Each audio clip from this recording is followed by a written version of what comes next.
Ducklings can't swim when they're first born. In fact, their first instinct is to walk. But they can't even do that very well. They have to learn how to walk, just like we have to learn how to ride a bike. And it takes time. That's why it's called learning to quack up. It can take a whole day for ducklings to get the hang of walking. But once they know where their feet are and how to move them, then they're ready to go out into the big pond and learn how to swim. But they need a little help from their paddling mates. You see, ducklings don't have the ability to regulate their own body temperature, so they have to huddle together for warmth. And if one of them wanders too far away from the group, the other ducklings will start to panic. It is very important for them to stay close to their paddling mates, because there are lots of dangers out there, like dogs and turtles and foxes and us humans. When they first enter the water, most of them will instinctively start paddling with their feet and flapping their wings,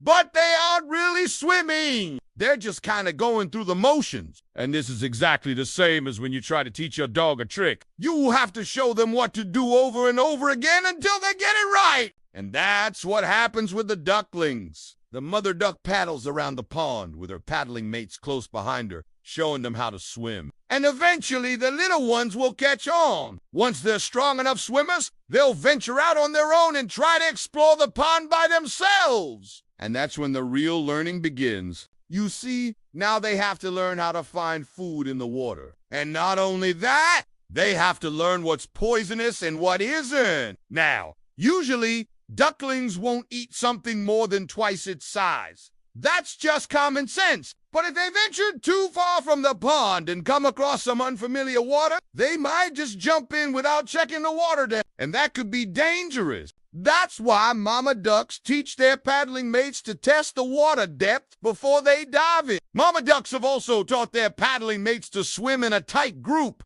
so they can protect each other from predators. When they're all paddling along, side by side, it's hard for a fox or turtle or anything else to grab one of the ducks. But if they swim too far away from the group, well, then they're on their own. And that's why you often see baby ducks swimming in a line, because they're following the depth tester. This duckling is testing the water depth, while the rest of the paddling mates follow closely behind. If the water's too deep or there's a current or it's moving water, then they'll know to stay close together and paddle in a line. But if it's a nice, calm, safe pond, then they can swim around freely and look for tasty snacks. So once ducklings are old enough, they'll venture out on their own, but they'll still travel with their paddling mates. And they'll do this until they're about 6 weeks old. At this point, they're pretty good swimmers and can take care of themselves. So they'll leave the paddling pool and go out into the big pond. At this point, there's still a paddling crew, but now they're swimming with all the other paddling crews. And eventually they'll be strong enough swimmers to join the big ducks out on the open water. And that's when their paddling days are finally over.